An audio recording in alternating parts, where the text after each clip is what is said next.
Bienvenue dans Tous Danseurs, le premier podcast dédié 100% à la danse.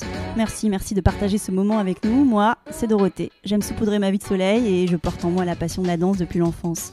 Tous Danseurs, c'est une conversation avec un acteur de la danse d'aujourd'hui et de demain. On y parle de toutes les danses. Un temps suspendu pour découvrir des parcours insolites de femmes et d'hommes qui vivent passionnément danse, des artisans du mouvement.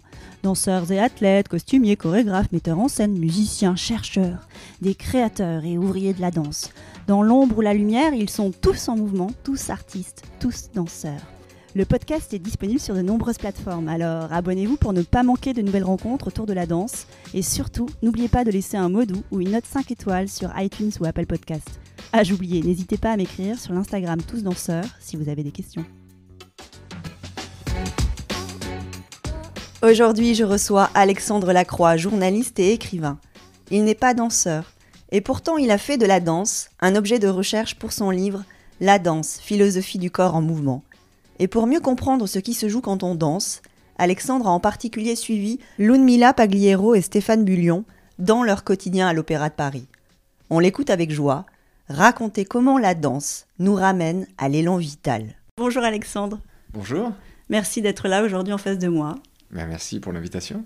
On va parler de littérature. T'as mis des mots dans un livre. Oui. Sur de la danse, sur du mouvement. Parce que Alexandre Lacroix, essayiste, auteur et directeur de la rédaction de Philosophie Magazine. Oui. Et quoi d'autre dans tes différentes casquettes ? Oui, je suis cofondateur d'une école d'écriture qui se trouve rue de Nantes à Paris. Génial. Tu as publié une 20aine d'ouvrages ? Oui, des essais, des romans. Des romans pour enfants ? Alors, non, vraiment des albums, des petites lectures du soir aussi. Ouais. Et là, pour la première fois, tu as écrit sur la danse. Sur la danse, oui, c'est la première fois. C'est un livre qui est fondé sur une enquête. En fait, j'ai eu la chance de pouvoir rentrer dans l'Opéra de Paris et d'assister non pas au spectacle sur la scène, mais à tout ce qui se trouve derrière la scène et qu'on ignore généralement, c'est-à-dire au quotidien de travail des danseurs, à leurs cours, à leurs répétitions. J'ai en particulier suivi 2 danseurs étoiles qui sont Ludmilla Pagliero et Stéphane Bullion. Et pendant plusieurs mois, comme ça, je suis allé observer ce qu'ils faisaient, discuter longuement avec eux. Et j'ai fait un ouvrage qui est un ouvrage de philosophie, mais c'est une manière de faire de la philosophie qui n'est pas en cabinet ni en bibliothèque, c'est la philosophie sur le terrain. C'est de la réflexion, mais toujours fondée sur l'observation et l'enquête. Au contact des corps qui dansent. Au contact des corps qui dansent, et c'était important parce que la philosophie classique, académique, est pas très bavarde sur la danse. Je veux dire que les philosophes, si vous pensez aux philosophes du bac, ils ne parlent pas de danse, ils ne s'intéressent pas à ça. Il y a un texte important dans les lois de Platon, où Platon fait une distinction entre les danses qui sont les danses des bacchanales, donc des danses qui sont des danses de transe, des danses orgiaques qu'il n'apprécie pas tellement, et les danses plus structurées, on pourrait dire qu'ils sont du côté d'Apollon et pas du côté de Dionysos.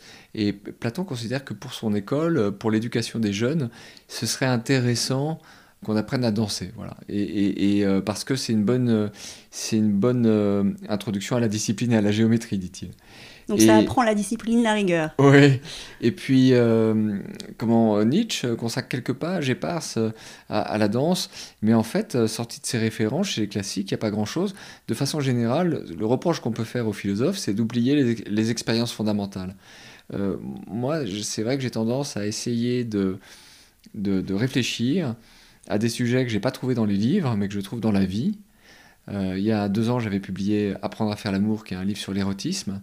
Et il me semble que le contact des corps, le plaisir sexuel, c'est quelque chose dont les philosophes classiques on peut parler, alors que ça intéresse beaucoup les êtres humains. Et pourquoi, tu penses ? D'abord, c'est comme si le monde de l'intellect et du langage et le corps communiquaient peu. C'est-à-dire que ce soit l'érotisme ou la danse, on est là dans quelque chose qui est physique, qui se vit, qui s'éprouve, qui se sent. Organique. Organique, si on veut, et que l'intellect ne va pas tellement prendre en charge. Et pourtant, on danse depuis la nuit des temps. Voilà, alors ça c'est fondamental. La danse, c'est ce qu'on appelle un invariant anthropologique. Et donc, ça signifie que, d'après ce qu'on sait de la littérature ethnologique, il n'existe pas de société humaine sans danse. Et quand je je dis qu'il n'y a pas de société humaine sans danse, je parle de danse hyper structurée. Par exemple, sur les hauts plateaux de Nouvelle-Guinée, les Calulis déguisent en oiseaux, font des pas très complexes. On observe ça dans les années 50, c'est le premier contact qu'on établit avec eux. Ça veut dire qu'il y a transmission. C'est-à-dire que ce ne sont pas des danses spontanées, simples, ce sont des danses qui ont été travaillées, qui ont été transmises, apprises, certains excellent, d'autres moins. Et ça, c'est partout sur la Terre. Donc ça veut dire que la danse correspond à un besoin fondamental chez l'humain. Est-ce qu'on peut lire quelques mots? Tu veux que ce soit moi ou que ce soit toi? Ah bah si, vas-y. Donc là, justement, tu dis on danse depuis des millénaires. En fait, nous ne connaissons aucune société humaine sans danse. Les cérémonies, les fêtes semblent avoir toujours et partout été accompagnées de chorégraphies. Non pas frustres et spontanées, mais articulées, sophistiquées. Ce qui signifie que depuis des milliers d'années, il existe des maîtres de danse. Et des jeunes qui s'initient, mais aussi un public pour ces spectacles. La danse est un universel, un invariant anthropologique, et sans doute, avec le chant, l'un des premiers arts, puisqu'il est possible de danser sans aucun outil, avec un simple accompagnement vocal ou des battements de mains. Ça, c'est dans les premières pages de ton livre, donc ça pose le sujet, on danse depuis, toujours, ça fait partie de nous. Alors, la question de la danse préhistorique, c'est une question intéressante, sur laquelle il y a eu des recherches qui ont été faites et quand même des désaccords. La question est de savoir comment on interprète certaines traces archéologiques. Parfois, on voit sur des roches, sur des parois de grottes, des figures incisées, et certains disent, tiens, ce sont des danseuses.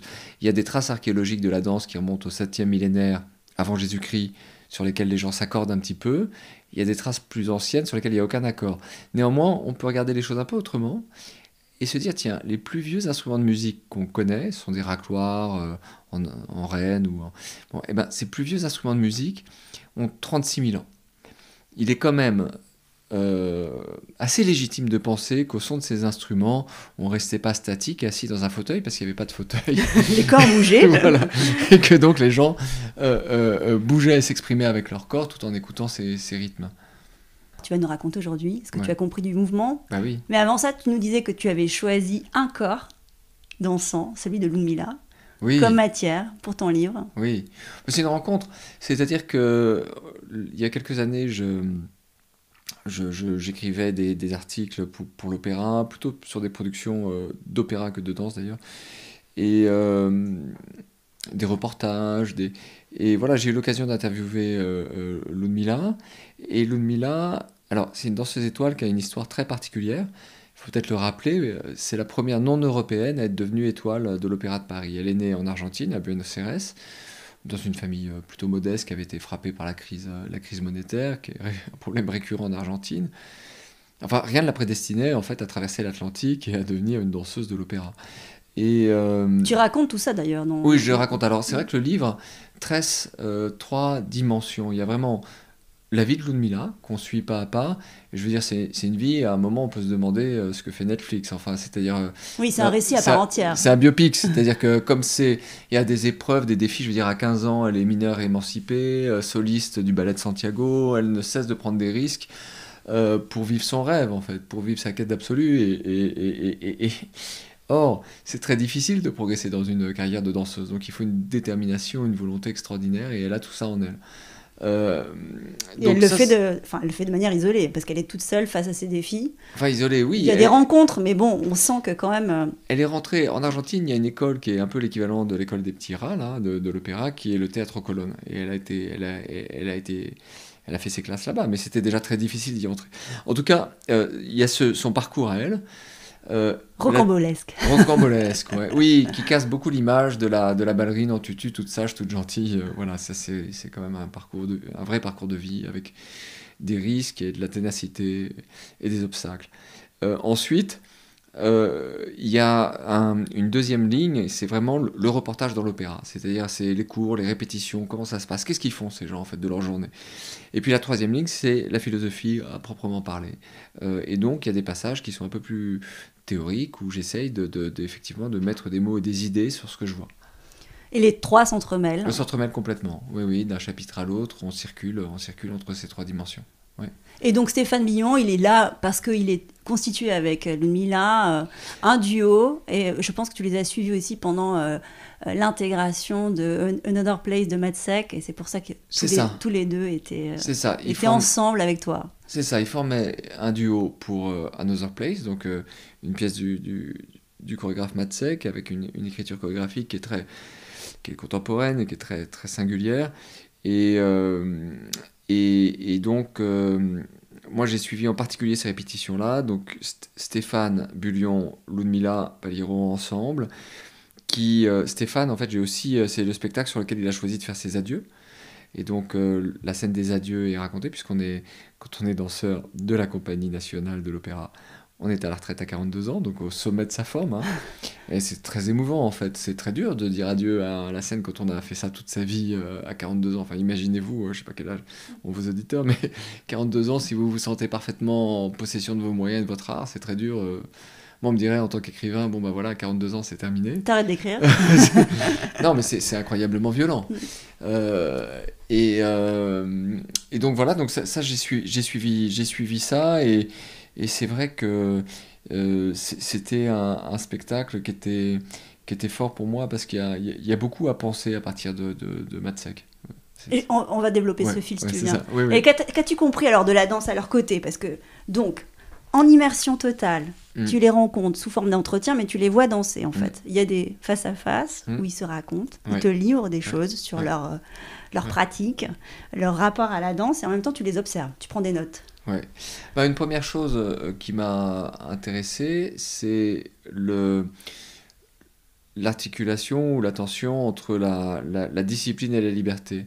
C'est quelque chose qui est propre à tous les arts. Dans l'écriture, il y a ça, évidemment. C'est-à-dire, si vous voulez écrire, il faut connaître l'orthographe, la syntaxe, et puis avoir lu vos prédécesseurs et pratiquer. Donc ça fait pas mal de travail. Quand vous avez fait ça, vous n'avez encore pas grand-chose. C'est-à-dire qu'il faut aussi trouver votre voie personnelle. Donc dans tous les arts, il y a une dimension de technique et d'artisanat, et puis une dimension de liberté. Ce qui est intéressant, c'est que chez les danseurs, la double exigence de discipline et de liberté est poussée et exacerbée. Ça, c'est ce que tu as constaté, toi? Oui, ouais. Non, c'est ce qui m'a attiré au départ, parce que chez les danseurs. Parce que, en fait, dans la société en général, il y a soit des gens très disciplinés et qui sont un peu embêtants, quoi. Enfin, je veux dire, bon, ils sont un peu ennuyeux, ils font bien leur boulot, mais bon, voilà. Soit il y a des gens très libres et ils sont super, mais un peu chaotiques, il faut peut-être pas les suivre jusqu'au dernier vers.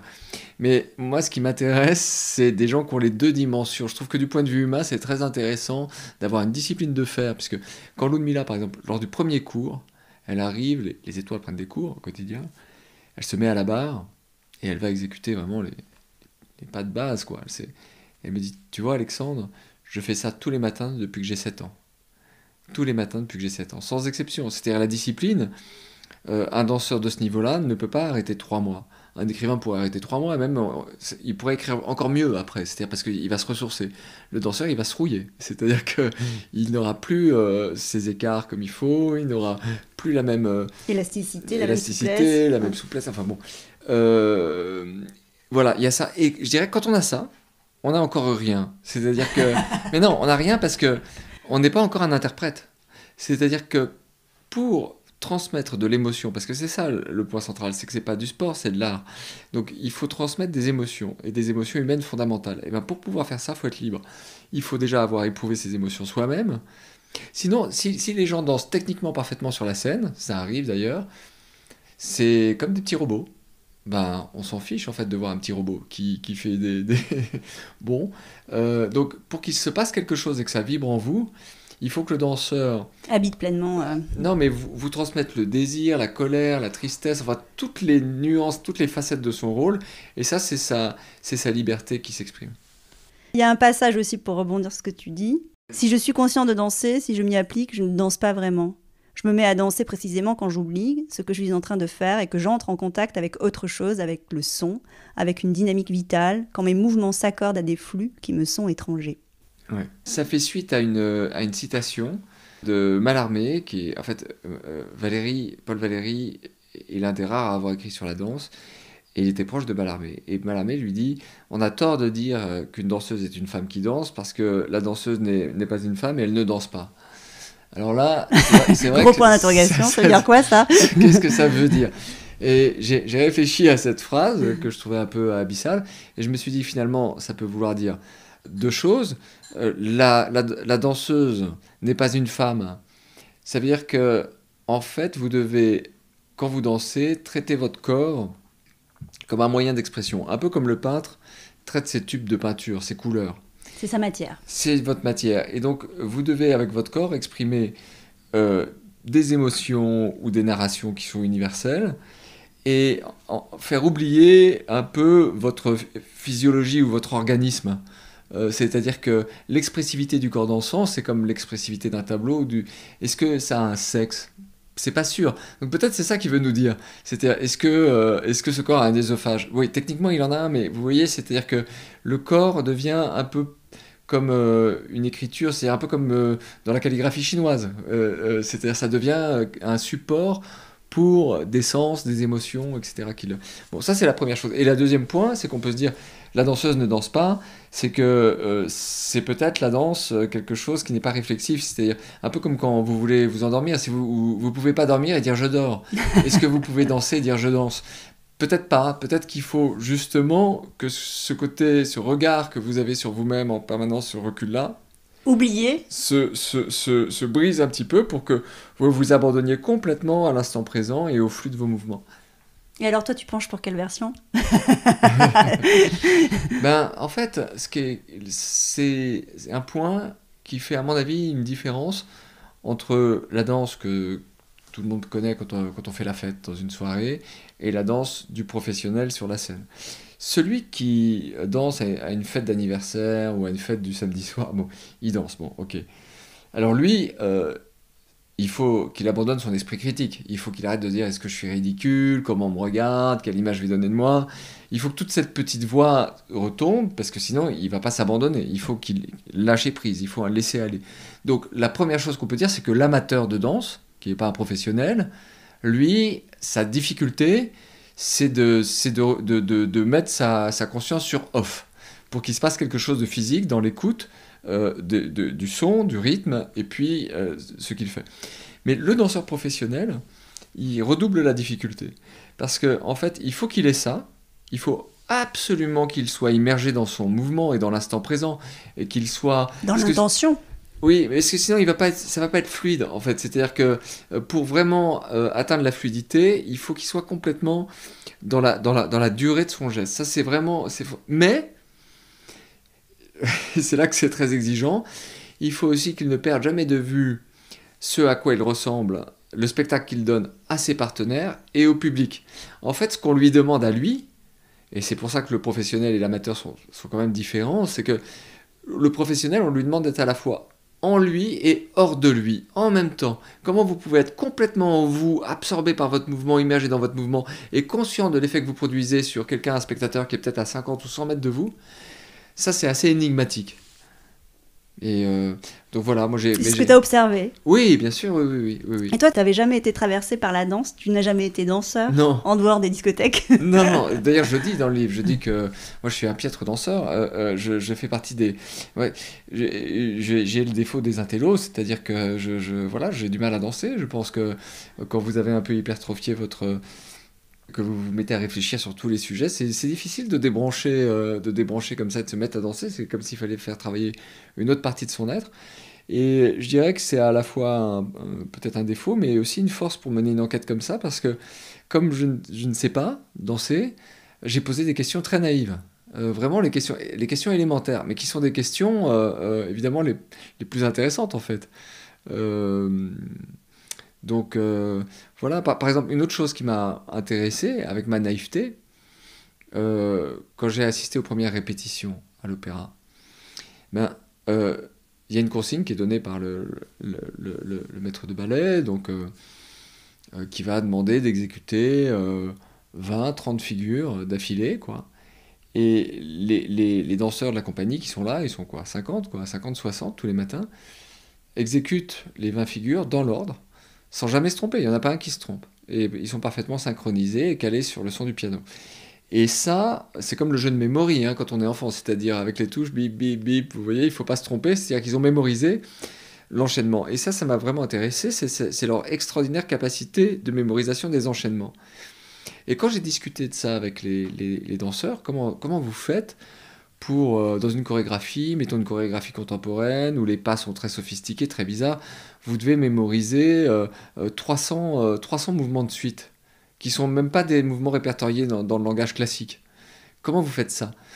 Et alors, leur réponse, c'est on a été sélectionné pour ça. Alors ça, c'est une chose intéressante que j'ai découverte, justement, c'est que dans les écoles de danse, on croit qu'il faut que les petites filles sachent faire leur grand écart. En fait, ça, tout le monde s'en fout un peu. Ce qui va faire la différence, et ce que les profs de danse regardent, c'est la mémorisation. C'est-à-dire la capacité, quand on dit, voilà, il faut faire 5, 6, 7, 12 mouvements, de les faire dans le bon ordre, sans les intervertir. Les gens sont très inégaux là-dessus. Et d'ailleurs, tu parles d'un moment particulier, ouais. d'une répétition, justement, toujours Matsek, ouais, où là, tu assistes à la transmission de cette pièce. voilà. Il y a Ludmilla, il y a Stéphane, et il y a Alice avec Mathieu Gagnon. Ils sont tous les 4 ouais, là. ouais.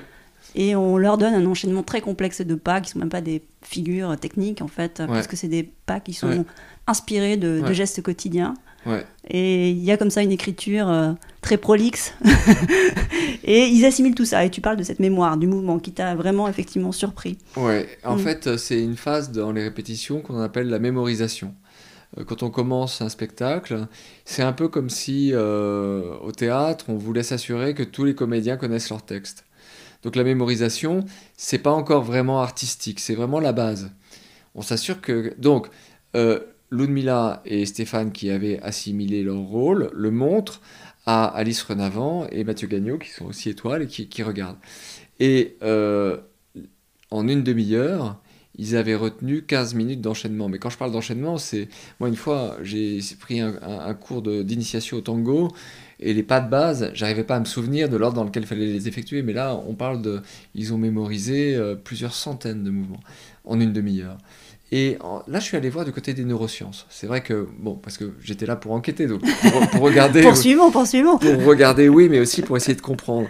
Et en fait, il existe des articles de recherche sur cette question précise de la mémorisation du mouvement en neurosciences, assez nombreux. Et ceux qui m'ont semblé le plus intéressants sont signés par 2 chercheuses britanniques qui s'appellent Mary Smith et Lindsay Pendleton. Et en fait, ces 2 chercheuses, ce qu'elles montrent, qui est assez sidérant, c'est que les zones qui travaillent dans le cerveau, à ce moment-là, dans la mémorisation, ne sont pas les zones de la vision et ne sont pas non plus les zones de l'espace. Donc en fait, ce n'est pas visuel et ce n'est pas non plus spatial. En fait, les zones qui travaillent le plus sont les zones qui concernent ce qu'on appelle la proprioception. Qu'est-ce que c'est que la proprioception ? C'est tous les appareils de perception qu'on a pour savoir ce qui se passe à l'intérieur de nous. C'est ce qui fait que, par exemple, quand vous fermez les yeux, vous savez où est votre main droite par rapport à votre tête, par rapport à votre pied gauche, sans avoir besoin de voir votre corps. C'est-à-dire, vous avez en fait une conscience permanente de la disposition de votre corps, et c'est une conscience interne. Et c'est ça, en fait, que le danseur enregistre. Ça veut dire que quand on les voit, par exemple, en phase de mémorisation, c'est quand ils cherchent, quand ils hésitent, en fait, ils vont dire « Ah oui, alors, ma main droite était là. Ah oui, alors, ça veut dire que j'avais une torsion du cou comme ça. Ça veut dire que le bassin était comme ci. » Et tout revient. C'est-à-dire que... Et on les voit vraiment faire comme des esquisses. Ils cherchent par rapport à la position d'un membre, la position des autres membres. Parce que ce dont ils se souviennent, c'est d'une organisation interne du corps. Et donc, en fait, mémoriser le mouvement, c'est mémoriser un flux d'état du corps. C'est pas mémoriser quelque chose qu'on voit. Et ça, c'est vraiment spécifique aux danseurs professionnels. C'est spécifique à tous les danseurs, mais c'est-à-dire que le danseur professionnel, dans ce domaine-là, excelle. Et parce qu'il l'a cultivé toute sa vie. Et justement, ce que je disais sur le cours du matin, avec les 20, 30, 40 mouvements qu'on donne en consigne comme ça, mais la consigne, elle fuse. La consigne, elle est donnée en quelques secondes. Et en fait, là, ils sont en train de travailler le muscle de cette mémorisation. Ils le travaillent quotidiennement. Et donc, c'est pour ça que c'est possible. Là où pour un néophyte, c'est totalement... Moi, j'avais l'impression, franchement, de voir des chauves-souris équipées d'un sonar, quoi. Enfin, c'est-à-dire de voir des êtres qui ont une aptitude que j'ai pas. Donc... Il y a autre chose aussi que j'ai relevé dans ces passages sur la danse, c'est... Tu dis que... Enfin, c'est pas toi qui le dis d'ailleurs, je crois que c'est Paul Valéry, que la danse est un ornement de la durée. Ouais. Je l'ai posé là aussi parce que je trouvais que c'était intéressant comme descriptif de la danse. Si tu veux qu'on lise le passage. Oui. Valérie écrit que la danse est un ornement de la durée, de même que la peinture ou l'architecture sont des ornements de l'espace. Cela justifie le lien indissoluble entre la danse et la musique ou le rythme. La durée n'est susceptible d'être ornementée que si on lui a donné au préalable une espèce de consistance, si elle est devenue un support tangible. C'est précisément cette matérialisation de la durée qu'assure la musique ou le rythme. Oui, en fait, ça va avec ce que je disais tout à l'heure sur l'espace et sur le fait que les neurosciences nous montrent que les zones spatiales sont relativement peu sollicitées dans la danse. Il y a une autre observation que j'ai faite, c'est que en répétition, quand les danseurs répètent un spectacle, si on les transporte d'un studio dans l'autre, dans l'opéra, un jour ils vont répéter dans une salle ronde et lumineuse, un autre jour dans une salle cubique et sombre, etc. Puis ça change. Eh ben, en fait, pour eux, ça change rien. En fait, l'espace n'a pas une si grande influence. Si, ça change s'il n'y a pas la place d'effectuer les figures, mais s'il y a la place, ça change rien. Ou très peu de choses. Et ça signifie en fait que danser, c'est vraiment une affaire d'entrer en relation avec le temps. Et je dirais que, moi, une question philosophique qui m'a beaucoup absorbé, c'est la question de savoir quelle est la différence entre un geste dansé et un geste qui n'est pas dansé. À partir de quand un geste devient de la danse? Voilà, c'est une question fascinante. Si dans la vie quotidienne, on effectue toutes sortes de gestes, mais nos gestes du quotidien sont des gestes qui vraiment se déroulent dans l'espace. Par exemple, là, j'ai une tasse de café devant moi, je peux prendre la tasse de café, la porter à mes lèvres, je la repose. C'est donc que j'utilise en fait mon corps comme un instrument pour interagir avec les objets qui m'entourent, qui sont dans l'espace. Donc j'agis sur les choses autour de moi ou sur les êtres dans l'espace. Ça veut dire aussi que mes gestes dans la vie quotidienne, ils sont toujours tendus vers un but spatial. Si je me mets à danser, ce qui va se passer, c'est que tout d'un coup, j'effectue pas mon geste pour toucher un but dans l'espace, que le geste est à lui-même son propre but. C'est-à-dire le seul but du geste ou du mouvement, c'est le plaisir qu'on prend à le faire ou alors la beauté du geste. Et ça change tout, ça, parce que en fait, ça signifie que tout d'un coup, mon corps évolue, j'allais dire, de manière gratuite. Il n'est plus en recherche de résultats, il n'est plus en recherche d'efficacité, plus exactement. Il n'est plus dans un rapport instrumental au monde. Et ça veut dire que j'ai basculé de l'espace, du côté de l'espace, vers le côté du temps. En fait, j'ai basculé dans la dimension du temps. C'est ça, danser. Et quand, imaginez que vous connaissez rien à la danse, si vous voyez quelqu'un qui entre dans une pièce, qui marche, ben c'est quelqu'un qui marche. Si cette personne se met à faire un geste dansé, par exemple un geste du bras dansé, vous voyez, même si vous ne connaissez rien à la danse, vous voyez aussitôt que ce geste est différent. Et ce qu'on perçoit comme différence, si vous ne connaissez rien à la danse, comment vous pouvez savoir que c'est un geste de danse? Ce que vous sentez, en fait, c'est qu'il est passé de l'espace dans le temps. C'est-à-dire que quelque chose en lui a pivoté, qu'il est passé de gestes tendus vers des buts, finalisés, qui ont des fins précises, à des gestes qui ont leur finalité en eux-mêmes.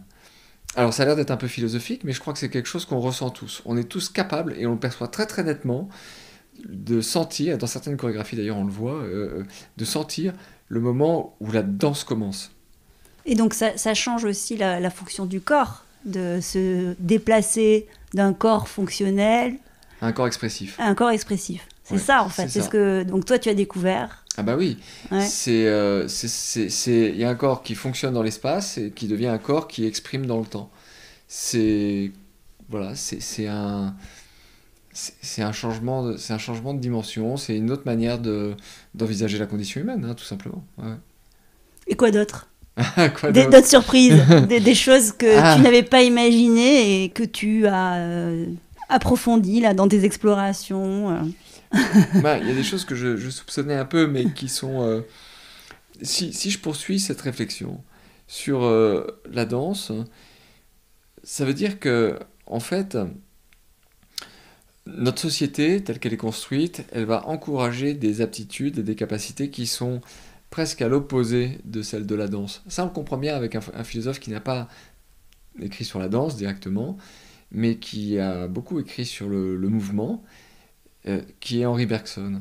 En fait, ce que dit Bergson, il a cette idée que il y a un élan vital qui se déploie chez tous les vivants.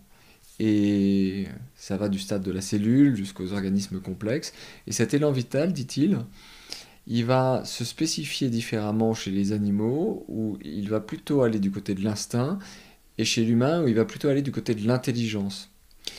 Or, l'intelligence, aux yeux de Bergson, c'est toujours quelque chose d'instrumental. L'intelligence, en fait, sert à construire des outils ou à avoir des outils. Et même le langage, pour lui, c'est un outil. En fait, l'intelligence, ce qu'elle cherche à faire, c'est à agir sur le monde, à avoir prise sur le monde, à être efficace.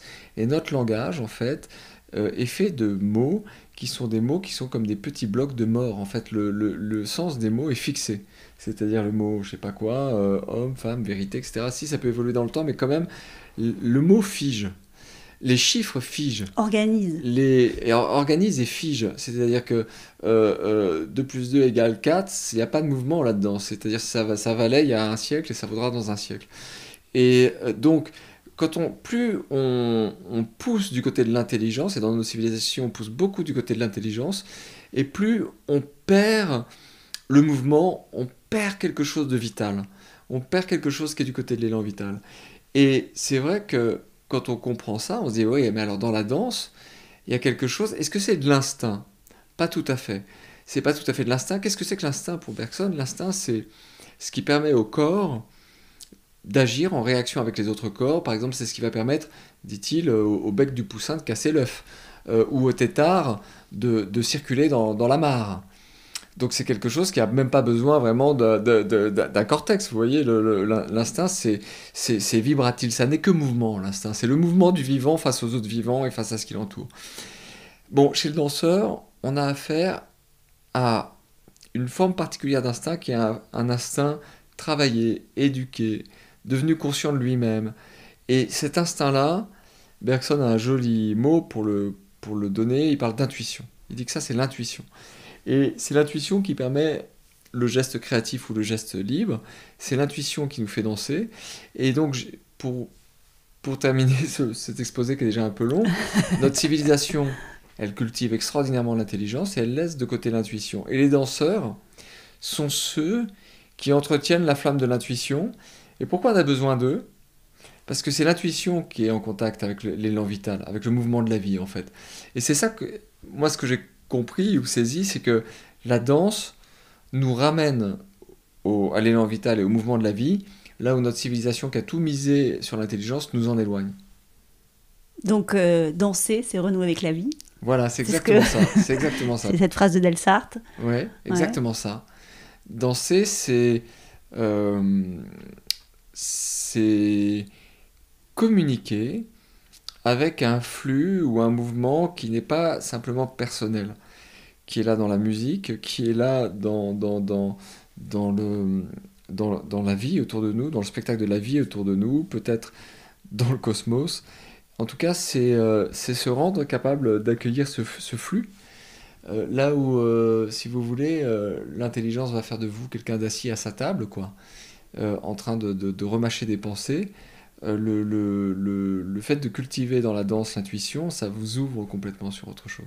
Donc les danseurs seraient des résistants du nouvel ère? Ce sont des résistants, oui, parce que une idée que moi je développe beaucoup dans le livre, qui est plus simple, après ces envolées philosophiques, c'est que la danse est une survivance de la préhistoire, ou plutôt l'art de la danse a résisté à l'invention de l'écriture. La danse se transmet encore oralement. Elle se transmet de manière vivante et directe. Alors, bien sûr, il y a des systèmes de notation de la danse, hein, on peut penser à Beauchamp-Feuillet, etc. Il y en a quelques-uns. Mais oui, mais en fait, les danseurs ne les connaissent pas et ne les utilisent pas, surtout. C'est-à-dire que comment on danse, comment on apprend à danser, on apprend à danser parce qu'on le fait, et parce que d'autres corrigent vos mouvements, ou vous montrent. Et en fait, ça, c'est comme ça, avant l'invention de l'écriture, à la préhistoire, il y a une grande culture artistique, mais c'est une culture et une culture qui va véhiculer des épopées, qui va rendre possible les peintures pariétales et beaucoup de choses. Mais toute cette culture est de transmission directe, vivante, orale. À partir du moment où on a utilisé des traces, des écritures, on a tout mis sur papier. On a déposé tous nos savoirs, toutes nos connaissances sur papier. Mais il y a un domaine qui fait exception et où la transmission reste une transmission directe, vivante et orale, c'est la danse. Et donc, Il n'y a que celui-là pour toi? ouais, je pense à ce point-là, oui. Ouais. Et à ce point-là, oui. Et c'est... À un moment, Ludmilla, elle m'a dit un truc que j'ai trouvé très très beau. Elle me dit, tu vois, la danse que je pratique, qui est la danse classique, elle a été codifiée à la cour de Louis XIV. Donc on est dans la deuxième partie du XVIIe siècle. Alors évidemment, elle a évolué, hein, elle n'est pas restée figée, mais elle s'est transmise jusqu'à nous. Et donc ça veut dire que pendant 350 ans, ou plus, presque 400 ans, une manière de danser avec des pas s'est transmise, mais c'est vraiment allé de génération en génération. C'est-à-dire c'est les aînés qui ont montré aux jeunes comment on faisait. Et ça s'est passé comme ça. Ça s'est pas passé parce qu'il y avait des livres ou des vidéos. Et ça, c'est typique de l'Antiquité. C'est comme ça qu'on s'est transmis l'Iliade et l'Odyssée, c'est comme ça qu'on se transmettait l'épopée de Gilgamesh. C'était des histoires qui circulaient. Et la danse, ça reste dans cette dynamique-là. Alors, est-ce qu'on est tous danseurs? Parce qu'on moi, porte je un ne suis peu pas tous tellement, même si je suis invité du podcast aujourd'hui. Non, je pense que si on n'a pas eu le contact avec la danse quand on est enfant, si on n'a pas vu ses parents danser, ses grands-parents danser, et que on s'est retrouvé comme moi propulsé un jour dans une soirée, mais c'était au collège quoi, et qu'il fallait en plus les ados, c'est difficile, il y a l'amour-propre, vous avez des boutons, en même temps vous avez envie de plaire aux filles, enfin c'est quand même c'est compliqué quoi. Et vous êtes un peu tétanisé quand même. Il y a quelque chose qui s'est fermé. Il y a quelque chose qui s'est fermé, qui était une potentialité chez l'être humain, qui s'est refermé. Et vous pouvez le rouvrir, mais ça demande un travail considérable. Alors que évidemment, si jamais vous avez un peu grandi là-dedans, que vous avez vu vos proches danser, ça vous vient tout seul. Parfois ça vient aussi parce que comme ça ça peut être un peu une sorte d'aptitude innée, mais quand même, la sociologie joue et je crois que voilà, dans les familles où on danse peu, il y a quelque chose qui se perd. Moi je suis pas loin de penser quand même que quand on entend Gabriel Attal ou plutôt Emmanuel Macron dire que les enfants souffrent d'un excès d'écran et qu'on va chercher je sais pas quelle solution étrange, la danse serait le parfait remède. C'est-à-dire que on entend que les jeunes, les enfants, je suis père de 5 enfants, mais souffrent d'un côté, souffrent d'hyperactivité, et de l'autre sont tout le temps sur écran. Les deux vont ensemble. C'est-à-dire que d'un côté, ils sont trop immobiles sur les écrans, et de l'autre, ils savent plus comment canaliser cette énergie qui a stagné en eux, et ça les rend hyperactifs et inattentifs. À mon avis, si on veut justement rééquilibrer un petit peu les choses dans notre civilisation des écrans, la danse, ce serait vraiment une priorité dans les programmes éducatifs, enfin qui sont déjà chargés, vous direz. Donc c'est un enseignement là que tu tires de cette... Oui, je ne suis pas aussi politique dans le livre. Dans le livre, c'est une recherche sur ce qui se passe quand on danse. Mais quand même, la conclusion que j'en tire, c'est que ce serait quasiment une mesure de santé publique de généraliser l'enseignement de la danse. Moi, forcément, j'adore de conclure sur ce point-là. Ok, on va finir par un petit quiz, tu veux bien? Ouais. Un livre sur la danse. Toi, tu as conçu une matière pour j'en ai plonger. Oui, j'imagine que tu avais plein de choses autour de toi, à part les rencontres physiques avec Ludmilla et l'Opéra de Paris. Mais... Non, j'ai lu énormément de livres. D'abord, la bibliographie de la danse n'est pas immense.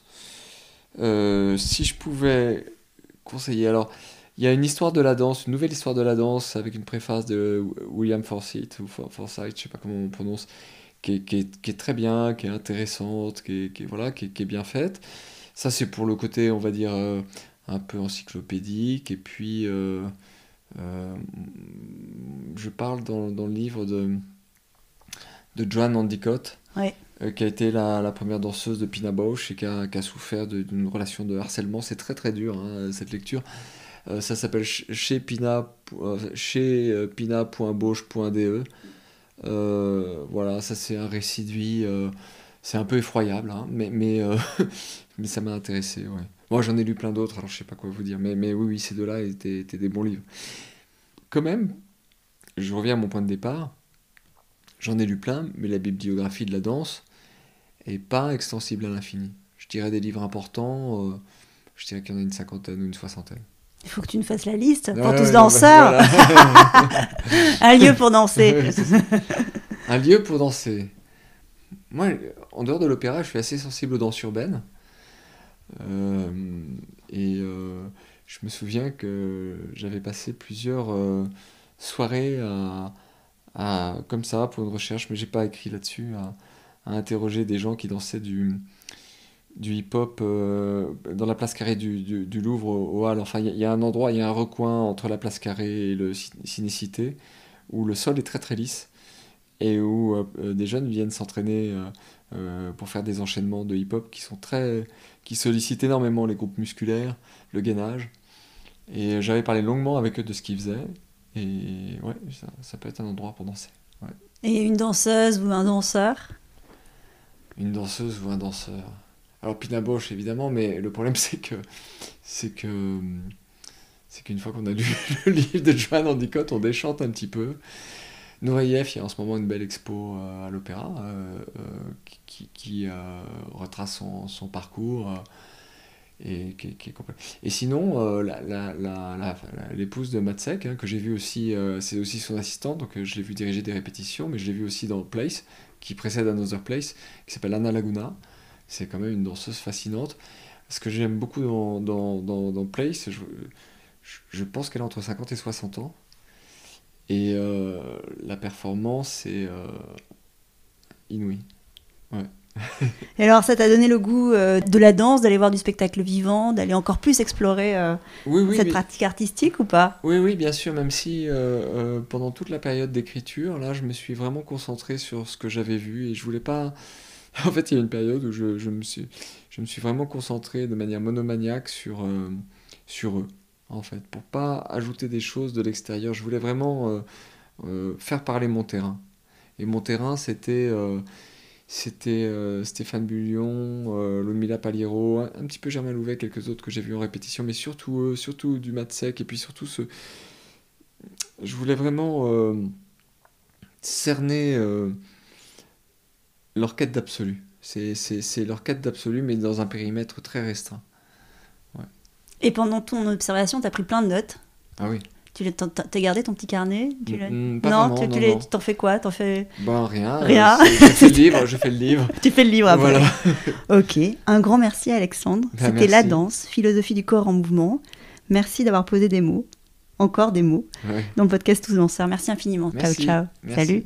Voilà, clap de fin. À très vite pour refaire danser les mots ensemble le temps d'une conversation. Merci d'avoir passé ce moment avec nous. Et n'oubliez pas, nous sommes tous danseurs.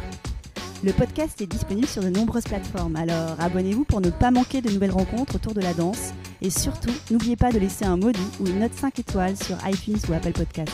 Ah, j'oubliais, n'hésitez pas à m'écrire sur l'Instagram Tous Danseurs si vous avez des questions.